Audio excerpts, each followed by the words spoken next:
Now, from Atlanta News First, the issues that matter to you. This is On the Record. Stephen Sadow, thank you for joining us. I know this has been a long time coming. We've really wanted to talk to you for a long time about this case, and now it's de facto over. And so we're appreciative of that chance. You've always been known in legal circles as a very confident, capable guy. Were you confident that you were going to win this case from the time that you took it? From the moment he hired me in August of 23, the answer would be yes. And you were not President Trump's first pick. You were hired just a couple days after he was charged. What was it like to get that phone call and to kind of comprehend that you were going to be representing the President of the United States? Well, interestingly enough, I had kind of been in contact with the powers that be for about a year. And it was just a question of whether there was going to be a change made, suggestions that the indictment was not actually coming. Why would you need to make changes? I had a different attitude, indicating it was on its way, knowing District Attorney Willis. And as you said, a couple of days before, the decision had been made, but it was announced, I think, on Good Morning America when he was flying into Hartsfield Airport that morning. Right. So throughout the whole grand jury process and everything, you had kind of been in your head working on this already, knowing that there might be a chance you would represent him in court at some point. In that sense, yes. I mean, working-wise was just staying up on top of things, realizing where it was, but yes. Yeah. Now, you were not always a Donald Trump fan. A couple of years before he was charged in 2017, you tweeted just that: "I am not a Donald Trump fan." Why would you want to represent a man that at one point you were not a fan of? To be perfectly candid, how could any criminal defense attorney who has spent his whole life, which is now 44 years, practicing law and doing nothing but criminal defense, turn down the opportunity to represent the ex-president of the United States, now president of the United States? So it really never occurred to me to say no, although I must say that there were others within my family that might have thought differently. So you did take some flack for this? Of course. Yeah. Are you a fan of him now? I'm a criminal defense attorney and I represent my clients to the fullest. I agree with some of his things and don't agree with everything, but that's not for me to decide. I'm not into the politics, I'm into the defense. Yeah. What was, I understand there's a level of privilege, right? What was his reaction to the case being dismissed just last week? Well, I think as I have indicated to others, his reaction was pretty clear. It's about damn time. And those were those words that he said to you? Well, I don't know the word damn, but there was words used to that effect. Fair enough. Tell me about that decision. The prosecuting attorney's counsel ended up dropping the case. People weren't sure what they would do with it, but after all this time, they essentially made it go away. Do you think that was the right call for them to make? Absolutely. Thought it was the right call. Would have been the right call from the beginning. It was Pete Scandalakis' call. I've known Pete for years. He's an incredibly fair and impartial prosecutor, and I hoped that if he looked at everything from all the perspectives of the defendants as well as my client, President Trump, that he would reach the right decision, and I think he did. I mean, this had so many twists and turns. You've done a lot of wild cases, a lot of high-profile cases at that. Was this among the most intense? Was this among the most unique cases that you've ever handled? I would say so. I'd say the only one that even rivals it in intensity and twists and turns would be the Gold Club case, which is 25 years ago. So. Hang on to that thought for a minute. This case really changed when District Attorney Fani Willis, it was revealed that she was having a relationship with the top prosecutor, Nathan Correct. Wade. When that brief came out, it was Michael Roman and his attorneys that initially made that discovery and filed that brief. Was it a difficult decision to jump onto it? Did you have any concerns about the legitimacy of that information at that time? Not the legitimacy, but I wanted to make sure that it had corroboration. That is, we were not making allegations that weren't accurate. But Fani Willis took care of that for me because that very weekend she went to the church and made a racist speech against what I would consider the president and the other defendants, indicating that we were criticizing her and Wade simply because they were black. And that was enough for me. If she was going to go that route, there was nothing going to stand in the way of going after her. Do you think you would have won this case without that development? Yes, I think we would have won the case regardless because I think it was highly defendable. I don't think there was any criminal activity. You've had a working relationship with the DA in the past with Fani Willis. I don't know what you thought about her before this case, but what are your thoughts on her now as a prosecutor? I mean, my feelings at this time are mixed. I did have dealings with her in the past. I thought she was a smart woman. She had a good head on her shoulders. She made some good decisions. But all that went by the wayside when it came to this case. From the outset, I think her only position was going to be get President Trump and anybody that was connected to him, and she let that govern her. How she ever got herself into a relationship with someone that she appointed to handle the case with her, I just don't understand whether she thought that was going to remain secret or whether or not she was going to try to conceal it. So I wish her the best, although I think she's hurt herself considerably. Was there any part of you that wanted to go to trial to make a point about these accusations? You mean about 1,000% of me? Yeah. Yeah. I wanted to go to trial because this was going to give me an opportunity to show the United States and the world that President Trump wasn't guilty, and that what we were talking about here was First Amendment activity. And a lot of the things that had been reported or claimed to be true, we know from our discovery and investigation were not. So it was just a matter of if we could get in there, we could do it. I always enjoy trying cases. That's what I do. Yeah, well, and I think that's an interesting response too, because people will say, well, this, for some, this may have been an easy way out. There was never really any day in court, if you will. You guys were in court a lot, but there was never really a trial on this. And I think people wanted to see what you had, see what she had.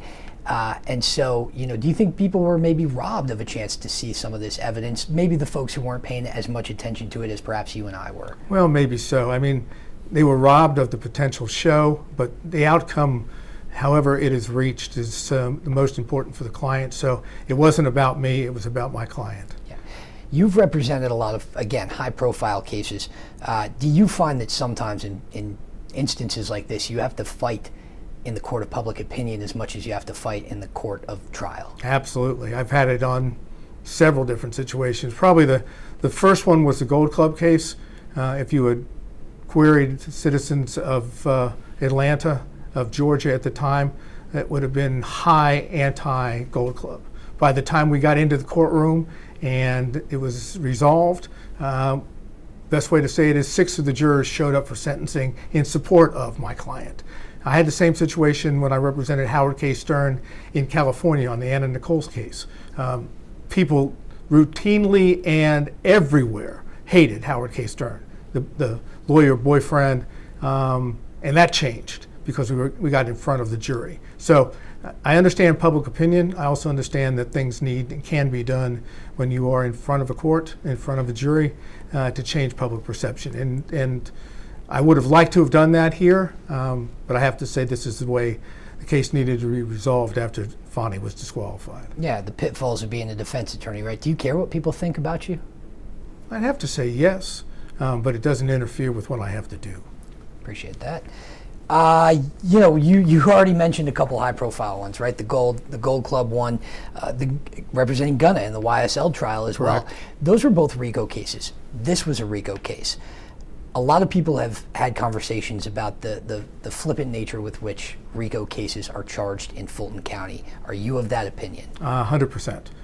But there's a reason for it, and whether Fani Willis will say it or not, RICO allows a prosecutor to seek the admission of evidence that otherwise would not come in, and to capture a great deal of time in the way it's presented.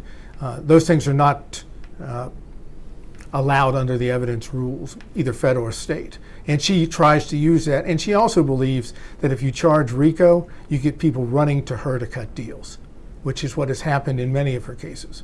Yeah, I mean, it's exactly what happened with YSL. Pretty much everybody ended up cutting the deal on that one.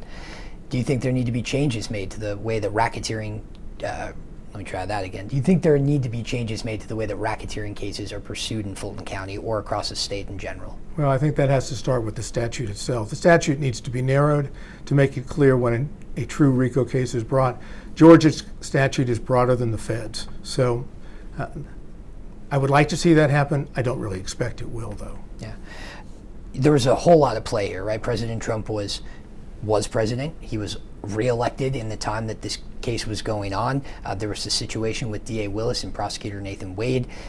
You say the charges shouldn't have been brought. What was the main reason that you think this case should not have gone to trial? because the evidence wasn't there to convict, that bringing a RICO charge against an ex-president is just a little too outlandish for a state prosecutor or a county prosecutor to bring. But I look at it a little differently. The real question is, why was it brought?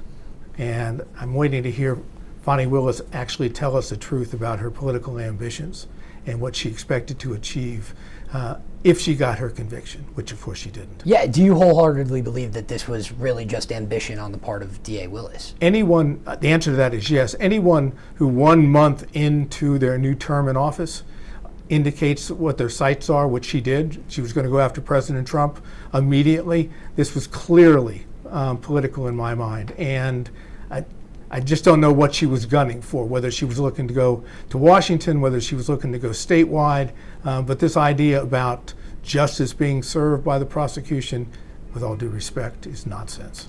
I think there's a universal sentiment that people do not like when folks try to mess with elections on one side or the other. I think there were a lot of folks in Fulton County who were upset by the phone call where the president had asked for the exact amount of votes he needed to win the state of Georgia. There were people who were upset with what happened down in Coffee County, with people quite literally going in and looking at machines where they didn't necessarily have access to this. I think people wanted to see some level of accountability here. Did you see anything wrong with anything that these defendants did in this case? Well, I'm going to talk only about my client.